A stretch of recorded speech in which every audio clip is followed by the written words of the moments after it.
What you are about to see is the most insane corporate fraud you have never heard of. A German tech company worth 24 billion euros had one small problem. 2 billion of its money didn't exist. When a reporter flew to the Philippines to visit the company's business partner, he found a retired seaman and his family eating dinner. There was no office. There was no partner. And the man who built the whole thing? He didn't go to prison. He became a spy. This is the most insane corporate fraud you've never heard of. In 1999, a small company launched in a suburb of Munich with a simple idea: process online payments. Nothing revolutionary. But Wirecard had one advantage that Silicon Valley didn't. It was willing to work with industries that Visa and MasterCard wouldn't touch. Online gambling, adult entertainment, the internet's back alleys. By 2002, the company was already attracting attention, and not the good kind. Shareholders started asking questions about the books. A German investor group published a report flagging balance sheet irregularities. Wirecard's response? They got the investors prosecuted for not disclosing their stock positions. The accusers became the accused, and Wirecard kept growing. Enter Markus Braun, a quiet, methodical Austrian tech executive who became CEO and transformed Wirecard from a shady payment processor into something that looked like a legitimate tech giant. He wore the same black turtleneck every day, the Silicon Valley uniform. He wanted Wirecard to be Germany's answer to PayPal. And then there was John Marsalek. Marsalek became Chief Operating Officer in 2010. He was 30 years old. He never finished high school. He had no degree, not in finance, not in business, not in anything. But he could talk his way into any room and make you believe anything. When colleagues questioned his background, he'd just smile. "I don't need a diploma, I have contacts." He claimed he'd written code for mobile payment systems. He bragged about connections in governments across 3 continents. And he took his holidays in war zones. Not metaphorically. He literally vacationed in Libya and Syria, visiting military operations, posing for photos with soldiers, collecting contacts like souvenirs. Nobody at Wirecard thought this was strange. Or if they did, they didn't say it out loud. Under Braun and Marsalek, Wirecard went on a buying spree, acquiring small payment companies across Asia and the Middle East. Singapore, Dubai, Manila. The stock price climbed. Analysts loved it. In 2018, Wirecard replaced Commerzbank on the DAX, Germany's top stock index. A fintech startup was now officially worth more than Deutsche Bank. Germany's pride. Europe's tech champion. 24 billion euros. There was just one problem. Most of the money wasn't real. Here's how the fraud actually worked. Wirecard claimed that half its revenue, the profitable half, came from 3 partner companies in Dubai, Singapore, and the Philippines. These partners supposedly processed millions of transactions for Wirecard and deposited the commissions into escrow accounts. The problem? The partners barely existed. The Dubai operation that supposedly processed 350 million euros in payments every month? It ran out of a single desk inside the Burj Khalifa. One desk. 350 million euros a month. Sure. Another partner was supposedly running a massive operation in the Philippines. When a Financial Times reporter named Stefania Palma actually flew to Manila to visit the address listed in Wirecard's filings, she knocked on the door. A retired seaman and his family answered. They were eating dinner. They had never heard of Wirecard. Their house was listed as the headquarters of an international payments empire. The escrow accounts where these billions were supposedly sitting? The Philippine banks later confirmed the documents were spurious, a polite word for completely forged. And here's what makes it worse.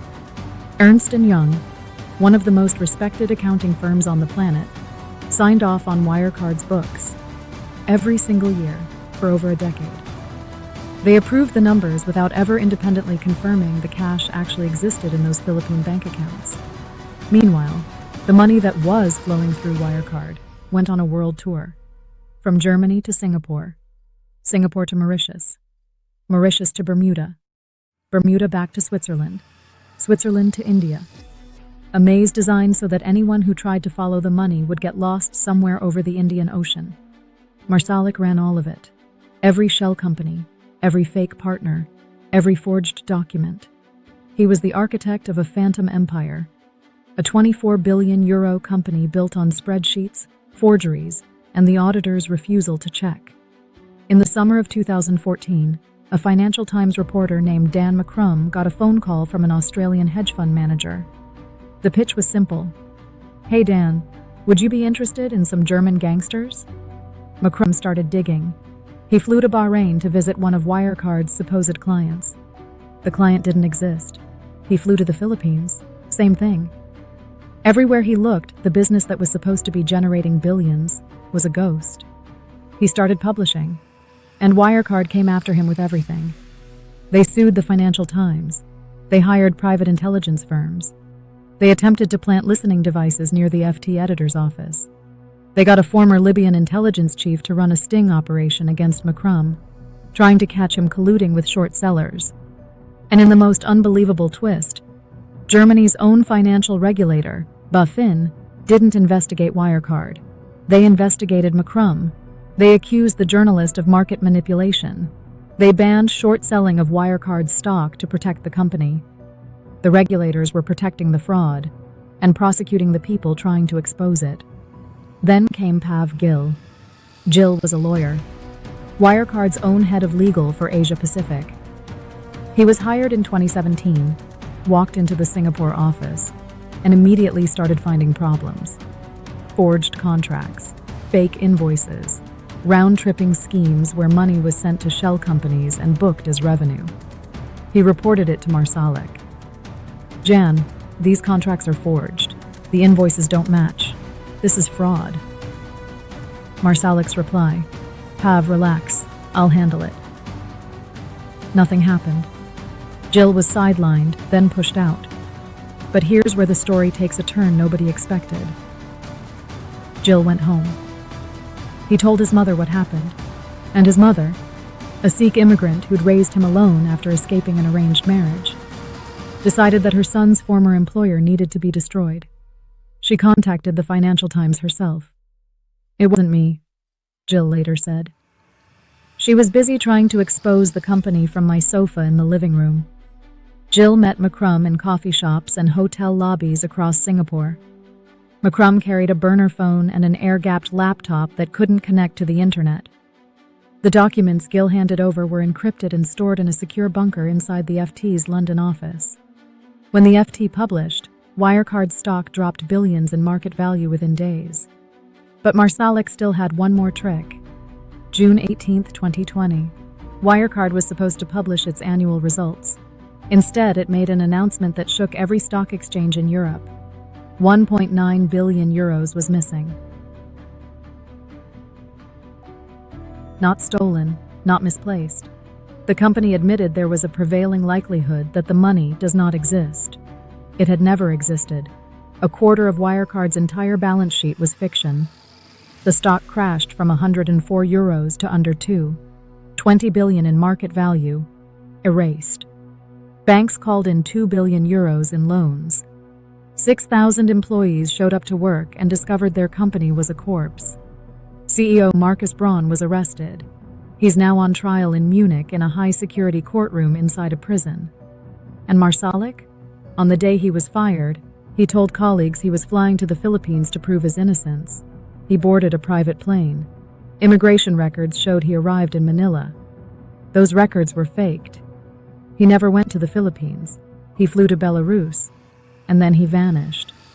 Interpol issued a red notice. He's on Europe's most wanted list. 5 years of international manhunt. Every intelligence agency in Europe looking for him.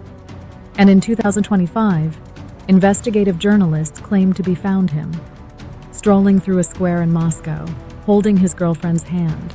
wearing sunglasses tucked into a white t-shirt. The man who stole 2 billion euros didn't go to prison. He got a new life. When Wirecard collapsed, thousands of ordinary investors lost their savings. People who bought the stock because it was on the DAX, Germany's most trusted index. Retirement funds, pension accounts, money set aside for their children's education. They trusted the auditors. They trusted the regulators. They trusted the system. The auditors missed it. The regulators protected it. And the man who built it is free. Dan McCrum, the journalist who spent 6 years trying to warn everyone, has a wanted poster of Marsalek pinned to his wall at home. He's still waiting. Pav Gill, the whistleblower whose mother forced him to do the right thing, was never thanked by a single government. He moved to Bangkok. He's still looking over his shoulder. And Marsalek? He's still out there, somewhere between a false identity and a comfortable apartment. The architect of the biggest fraud in European history is living proof of something most of us don't want to believe. Some people are simply too well connected to catch. This is the story of 1.9 billion euros was missing, the Wirecard. Bye for now. See you in the next video.